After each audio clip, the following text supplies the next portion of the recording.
सुप्रभात। मैं हूं जयेंद्र राणा। आज की हमारी आध्यात्मिक चर्चा का विषय है भक्ति और ज्ञान। भक्ति और ज्ञान।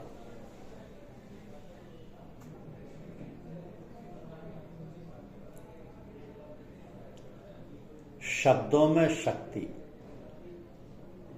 और अर्थ में ज्ञान है।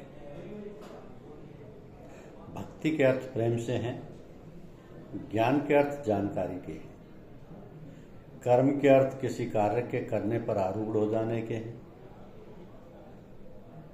आपको किसी बात से प्रेम है, अर्थात किसी कार्य को करने की आपकी रुचि होती है, तब आप उसके संबंध में जानकारी करने का प्रयत्न करते हैं। उसके बाद आप इस कार्य को करते हैं। यही दुनिया की रीति है। तो इसी प्रकार जब आपको ईश्वर से प्रेम पैदा करने की इच्छा हुई और उसके लिए आपने साधन किया, बस यही तो होता है। यही समझिए कि आपकी किसी से मित्रता है, मित्रता होने से उसका सानिध्य प्राप्त हुआ। उस सानिध्य से आपको उसकी पूर्णतः जानकारी हुई। जब आपको जानकारी हुई तब आप उसकी रुचि अनुसार काम करने लगे। वास्तव में बात वो है कि जब भगवान के चरणों में प्रेम या लगाव पैदा होता है तब उसकी प्राप्ति की वह युक्ति करता है, और जब उसको जान लेता है तब उसकी वास्तविकता की जानकारी होती है। उस समय वह निष्काम भाव से सेवा करता है, उसे कर्मयोग कहा जाता है। तो उससे पहले जो कर्म किया जाता है उसका समावेश भक्ति में भी है।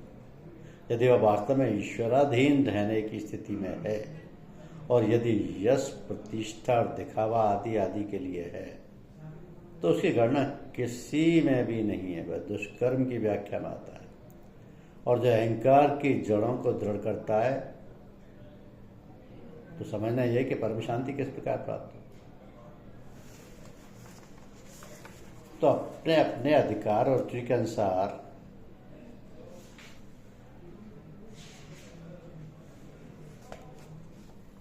कर्म भक्ति अलग अलग होगी।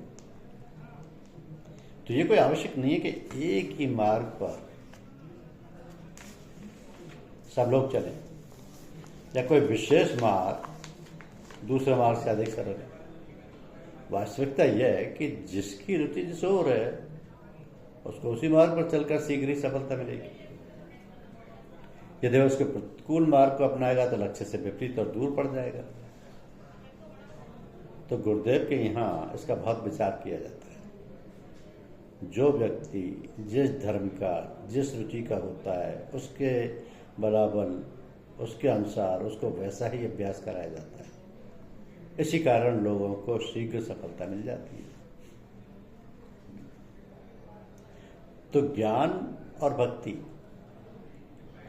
ये रुचियां हैं। जिस महापुरुष ने जिस मार्ग से मार्ग पूरा किया वह उसको अच्छा समझकर यदि उसकी महिमा गाता है तो उसमें क्या अनुचित बात है। ये सब काम तमाम जगहों से बचकर किए जाते हैं और ये अच्छा संत मार्ग है। इसमें तीनों मार्गों से एक ही साथ काम किया जाता है। भक्ति, ज्ञान और कर्म, और अपने अपने स्थान पर सब काम लेते हैं।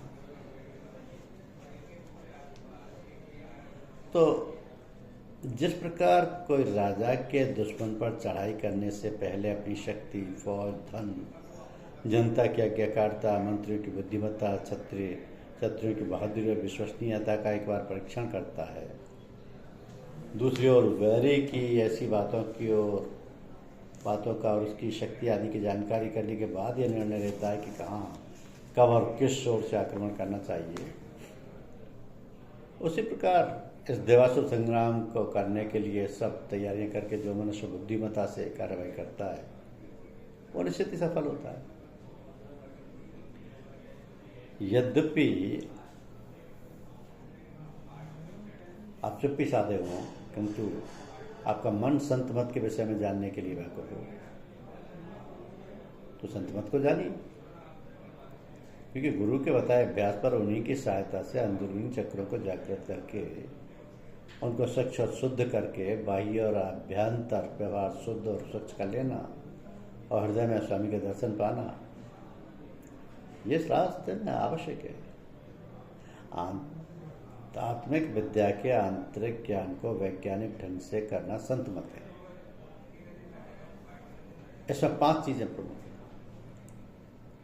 सतप्रभु, सतनाम, सतगुरु, सत्संग और सदाचरण।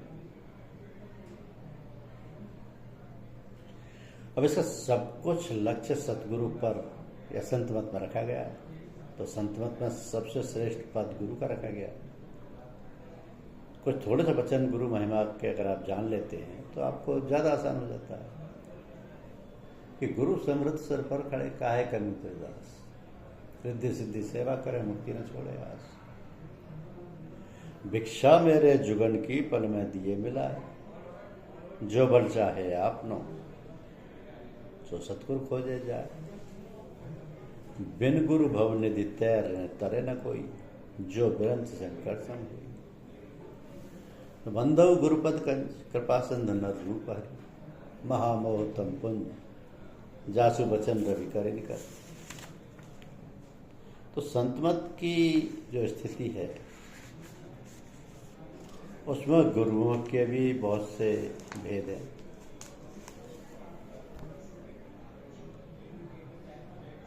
क्योंकि संतमत के अनुयायी बहुत होते हैं जो धर्म, देश और भाषा के विचार के नाम से अपना अपना मत चुनते हैं। क्योंकि धर्म, देश और भाषा के विचार नाम से प्रणाली में भेद हो सकता है। इस्लाम में इसी को इल्म, तसव्वुफ, ब्रह्मवाद और मन की सांसारिक विषयों से वृत्ति कहा जाता है और उनके अनुयायियों को सूफी कहते हैं। बौद्ध मजहब में इसको जीन कहते हैं, अंग्रेजी भाषा में थियोसोफिस्ट कहते हैं, हिंदुओं में विष्णु पंथ है। इसकी 4 बड़ी शाखाएं जिनको रामानंदी, वल्लभाचार्य, उदासी वगैरह कहते हैं। मुसलमानों में 4 बड़े सिलसिले हैं: नक्शबंदी, चिश्ती, कादरिया, सोहरवर्दिया। सिखों में भी नानक जी का चलाया जो रास्ता है वो भी संतमती। तो संतमत की बहुत सी शाखाएं समयानुसार धर्म और संप्रदाय में हो गई। प्रत्येक ग्रोह वाला अपनी परंपरा की शिक्षा को ही सबसे अच्छा समझता है, दूसरों को अधूरा बुरा। तो प्रत्येक मार्ग का अलग अलग होना प्रकृति के विधानानुसार आवश्यक है, क्योंकि स्वभाव लोगों की प्रवृत्ति द्वारा अलग अलग बने। प्रत्येक की रुचि के अनुसार मार्ग भी अलग अलग होना चाहिए। किंतु एक दूसरे को बुरा बताना, वैरी हो जाना, ये गलत है। ये गलत है। ये तो किसी भी व्यक्ति की इच्छा पर जो किस चीज को मानता है।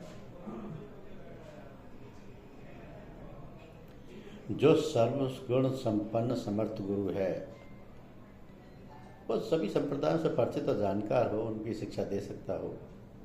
उनके पास जिस प्रकार की कोई शिक्षा प्राप्त करने आए तो वो उससे निसंकोच उसी प्रकार की शिक्षा से उसके लक्ष्य तक पहुंचाए। लेकिन जिन्होंने एक ही मार्ग को जाना और समझाए वो उससे विवश है। यदि वे पूर्ण है तब तो वह आया व्यक्ति जिस मार्ग से जाना चाहेगा उसको बतला देंगे, और यदि अभी अहंकार का कांटा पूरे तौर पर नहीं निकला तो जैसे भी होगा उसे घेर घार कर अपने पथ में फंसाने की क्रिया करेंगे।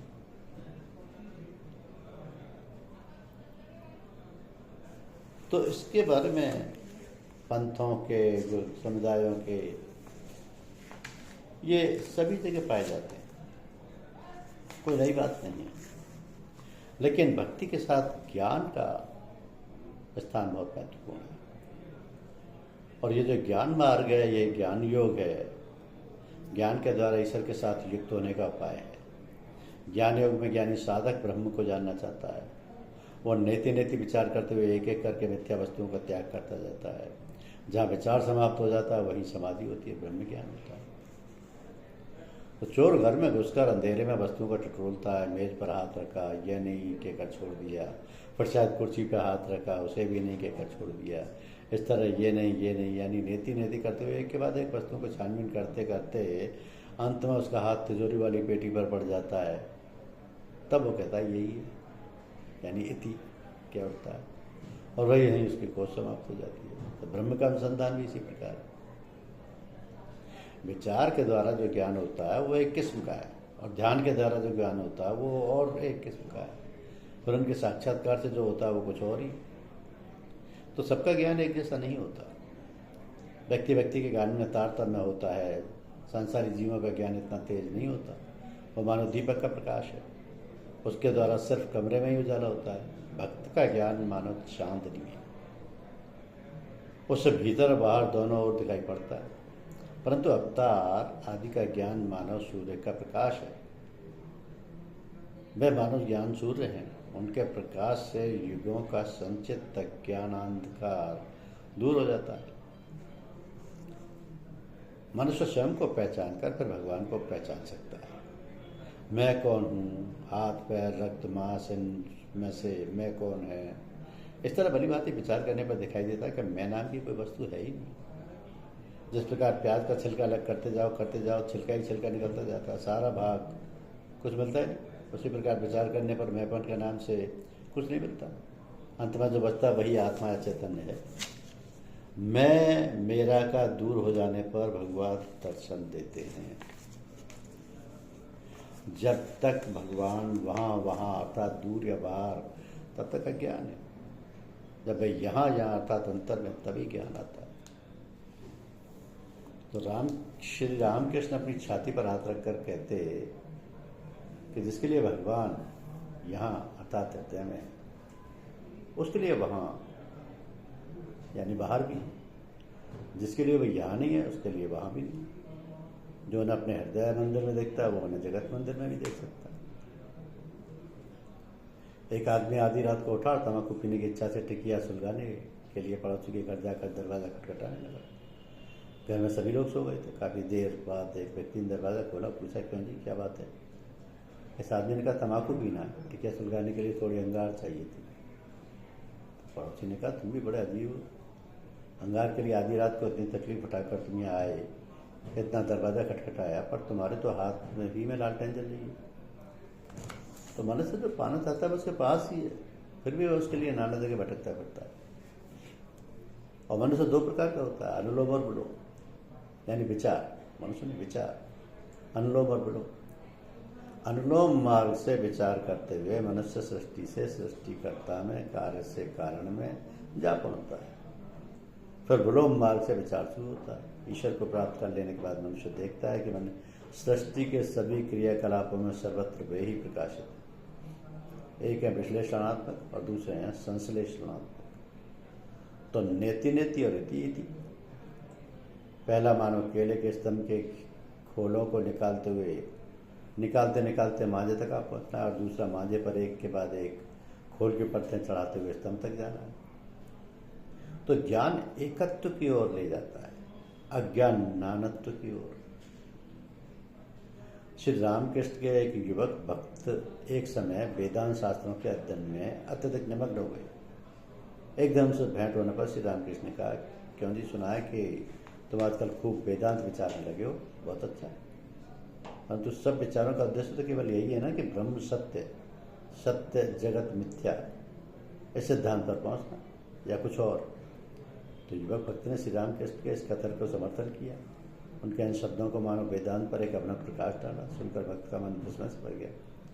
उन्होंने विचार किया कि सचमुच हृदय में केवल इतनी ही धारणा हो गई तो संपूर्ण वेदांत का ही ज्ञान हो गया। श्री रामकृष्ण कहने लगे कि श्रवण मनन और निधिध्यासन, ब्रह्म सत्य जगत मिथ्या, इस बात को पहले सुना, फिर मनन यानी विचार करते हुए जो मन में दृढ़ किया, उसके बाद निधिध्यासन अर्थात मिथ्या वस्तु जगत को त्याग कर सत्य वस्तु ब्रह्म के ध्यान में मन को निमग्न किया। तो यही वेदांत साधना का क्रम है। परंतु इसके विपरीत अगर इस सत्य को सुना, समझा, पर मिथ्या वस्तु को त्यागने का प्रयत्न नहीं किया तो उससे क्या फायदा। इस प्रकार का ज्ञान तो संसार में आसक्त लोगों के ज्ञान की तरह है। ऐसे ज्ञान से वस्तु लाभ नहीं होता। पक्की धारणा चाहिए, त्याग चाहिए, तभी तो होगा। नहीं तो मुँह से तो कह ही रहे कांटा नहीं है, पर हाथ लगाते ही कांटा चुभता है और उपकार उठते हो। तो मुँह से तो कह रहे जगत है ही नहीं, असत है, एकमात्र ब्रह्मा ही है आदि। परंतु जैसे ही जगत के रूप प्रसादी भोग विषय सामने आते हैं कि उन्हें सत्य मानकर बंधन में पड़ जाते हैं। पंचवटी में एक बार एक साधु आया था, वो लोगों के सामने खूब वेदांत चर्चा करता। एक दिन सुना कि किसी औरत के साथ उसका कुछ अनैतिक संबंध हुआ, पर शौक के लिए उसको जाते समय देखा कि वो बैठा हुआ है। मैंने कहा क्यों जी, तुम इतने वेदांत की बातें करते हो, पर ये सब क्या हो रहा है? बोला इसमें क्या है, मैं तुम्हें समझा देता हूँ कि इसमें कोई दोष नहीं। संसार जब 3 काल में झूठी है, तब क्या केवल यही बात सच होगी? ये भी झूठी है। सुनकर मैं चिढ़कर बोला, तेरे ऐसे वेदांत ज्ञान पर मैं थूक दूँ? ये सब संसारी विषयासक्त लोगों का ज्ञान है, ऐसे ज्ञान नहीं कहा जा सकता। तो इस कलयुग में ज्ञान योग बहुत कठिन है। एक तो जीव अनंत प्राण है, उसका जीवन पूरी तरह से अन्न पर ही निर्भर। दूसरा, आयु बहुत कम, पर देहात्म बुद्धि किसी भी हालत में नहीं जाना चाहती। तो ज्ञान का बोध तो ये होना चाहिए कि मैं वही ब्रह्म हूं, नित्य निर्विशेष, मैं देह नहीं हूं। मैं क्षुधा, तृष्णा, राग, शोक, जन्म, मृत्यु, सुख, दुख आदि सभी देह धर्मों से परे हूं। देह धर्मों से परे हूं। अगर रोग, शोक आदि शारीरिक धर्मों का बोध रहे तो फिर वो ज्ञानी कैसा है? इधर तो कांटा लगकर हाथ कट गया है, दर्द खून बह रहा है, तकलीफ हो रही है, और उधर मुंह से कह रहा है कि मेरा हाथ नहीं, कहा मेरा हाथ कहाँ कटा है, मुझे तो कुछ भी नहीं हुआ। तो इस तरह भक्ति से क्या होने वाला है? पहले देहात्म बोध का कांटा ज्ञानाग्नि में जलकर खाक हो जाना चाहिए। ज्ञान लाभ के अधिकारी बहुत ही कम लोग हैं। गीता में कहा है कि हजारों लोगों में से कोई एक जन उन्हें ब्रह्म को जानने की इच्छा रखता है, और जो न जानने की इच्छा रखते हैं, ऐसे हजारों लोगों में से कोई एक उन्हें जान पाता है। तो संसार के प्रति आसक्ति जितनी कम होगी, ज्ञान उतना ही बढ़ेगा। ज्ञान योगी कहता है कि सोहम, परंतु जब तक देहात्म बुद्धि है तब तक ये सोहम भाव हानिकारक, इससे प्रगति नहीं होती, पता नहीं होता है। ऐसा व्यक्ति स्वयं को तथा औरों को धोखा देता है। एक दिन रामचंद्र नाम का एक जटाजूटधारी ब्रह्मचारी दक्षिणेश्वर में श्री रामकृष्ण के दर्शन करने आया। वहाँ बैठकर वह दूसरी कोई बातचीत न कर केवल शुभोहम शुभोहम कहने लगा। तो श्री रामकृष्ण थोड़ी देर चुपचाप देखते रहे, फिर बोल उठे, सिर्फ शुभोहम शुभोहम करने से क्या होगा? जब सच्चिदानंद शिव का हृदय में ध्यान करते हुए अपने शिव स्वरूप का बोध होता है, तभी शुभोहम कहा जा सकता है। नहीं तो सिर्फ मुंह में ये रखने से क्या होने वाला है? जब तक ये प्रत्यक्ष बोध नहीं हो जाता, तब तक शिव भाव में ही रहना अच्छा। तो श्री रामकृष्ण के इस तरीके के अनेक उपदेशों को सुनकर ब्रह्मचारी को सुध आई और वो अपना भ्रम समझ गया। जाते समय वो दीवार पर लिख गया, स्वामी के वचन से आज से रामचंद्र ब्रह्मचारी सेव्य सेवक भाव को प्राप्त हुआ। धन्यवाद।